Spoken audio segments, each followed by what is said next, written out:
जालिम का साथ नहीं देना है आपके लिए। अगर चाहे बादशाही हो, उसकी हाँ में हाँ नहीं मिलाना है। यही करबला का दर्स यही है। वो तो शहादत हुई, कैसे हुई, कितने लोगों की हुई, कैसे तलवार चलाई, कैसे पानी बंद किया, कैसे उन्हें कूफा वालों ने बुलाया, कैसे धोखा दिया, ये तो सब हुआ ही। मगर इससे जो तालीम मिलती है, इससे जो सबक मिलता है, इससे जो दर्स मिलता है, वो यही मिलता है कि हमें बातिल के आगे झुकना नहीं है, झूठ को मानना नहीं है। सिर्फ सच है तो चाहे जान चली जाए हमारी, चाहे जब बुला लेना हक पे मरने मिटने को, चाहे जब बुला लेना हक पे मरने मिटने को, बेवजह कटाने को हम गला नहीं रखते।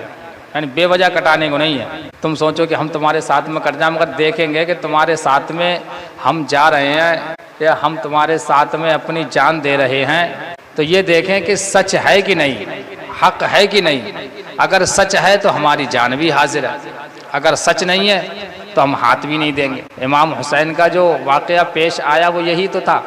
यजीद जो था जालिम था, गुनहगार था, मगर जब यजीद ने इमाम हुसैन को और इमाम हुसैन के साथियों को शहीद कर दिया, उसके बाद नमाजों को छोड़ना आम हो गया, जुआ शराब आम हो गई। और 2-3 साल के बाद यजीद ने 20,000 का लश्कर, 20,000 फौज भेजी मदीना मुनव्वरा में और मक्का मुकर्रमा में।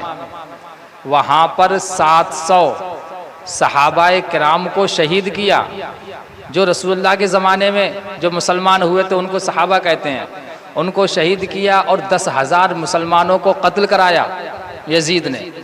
और मस्जिद नबवी जो रसूलुल्लाह सल्लल्लाहु ताला अलैहि वसल्लम ने जो अपने हाथों से मस्जिद बनाई थी, उसमें घोड़े बांधे यजीद की फौज ने, और उसी में घोड़े बंधे तो लैट्रीन और जो कुछ है वो सब उसी में करेंगे। यानी गंदगी फैलाई, यहाँ तक के मस्जिद नबवी में 3 दिन तक ना अजान हुई, ना नमाज हुई, ना जमात हुई।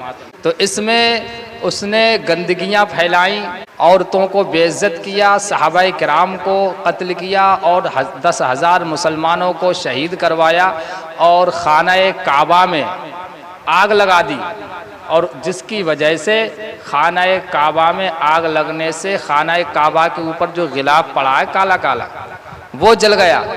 और उसमें अंदर रखी हुए जो सामान था, जैसे इब्राहीम अलैहिस्सलाम ने जो अपने बेटे की कुर्बानी की थी, उस मेंढा जो जन्नत से आया था उसके सींग रखे हुए थे उसमें, वो भी जल के राख हो गए। और भी तबर्रुकात नबियों के उसी काबा के अंदर रखे थे, मगर यजीद ने इमाम हुसैन को शहीद कर दिया। तो इतना जुल्म बर्पा किया उसने कि खाना काबा में आग लगा दी और मस्जिद में घोड़े बंधवाए। इमाम हुसैन को मालूम था कि अगर मैं इसका साथ दे दूंगा तो कल हर आदमी कहेगा इमाम हुसैन उनके साथ खुद रहे, तो हम इनके साथ रहना है तो क्या बात है। हमें इतना याद रखना है कि इमाम हुसैन जो शहीद हुए हैं, उन्होंने आखिरी वक्त तक नमाज नहीं छोड़ी, आखिरी वक्त तक उन्होंने कलाम पाक की तिलावत नहीं छोड़ी। पहले तो इमाम हुसैन ने ये कहा, तुमने मुझे पहले बुलाया, तुम मुझसे जंग करना चाहते हो, क्या कोई अपने मेहमान के साथ में ऐसा सलूक करता? अच्छा, अगर तुमने बुला ही लिया है, मेरा साथ नहीं देना चाहते हो, तो 3 काम कर लो। या तो मैं जहाँ से आया हूँ मुझे वहीं जाने दो, मदीना नहीं जाने देते तो मुझे ऐसी जगह जाने दो जहाँ पर मैं जाके अपनी ज़िंदगी गुजार लूँ, तुम्हारी हुकूमत से दूर चला जाऊँ। तीसरी बात ये थी, या तो मुझे यजीद के पास ले चलो ताकि मैं यजीद के सामने ही उससे बात करूं। ये कहा कि जहाँ से मैं आया हूँ या तो मुझे वहीं जाने दो, किसी देश में चला जाऊंगा, वहाँ जाके अपनी ज़िंदगी गुजारूंगा, या तो मुझे यजीद के पास ले चलो, मैं उससे आमने सामने बात करूंगा, जो उसके बाद फैसला होगा वो देखा जाएगा। तो उन यजीदियों ने नहीं माना। जब हमें किसी जालिम के सामने अगर हक बात कहना हो तो हक बात कह दें। अगर इमाम हुसैन के सच्चे दीवाने हैं हम, तो सिर्फ पेड़ा बनवा लें, खिचड़ा बनवा लें और थोड़ा शरबत बांट लें। अगर सच्चा इमाम हुसैन का शहदाई बनना है, गुलाम बनना है, तो वक्त पे नमाज पढ़ना पड़ेगी, झूठ का साथ नहीं देना पड़ेगा, सच्चाई का साथ देना पड़ेगा।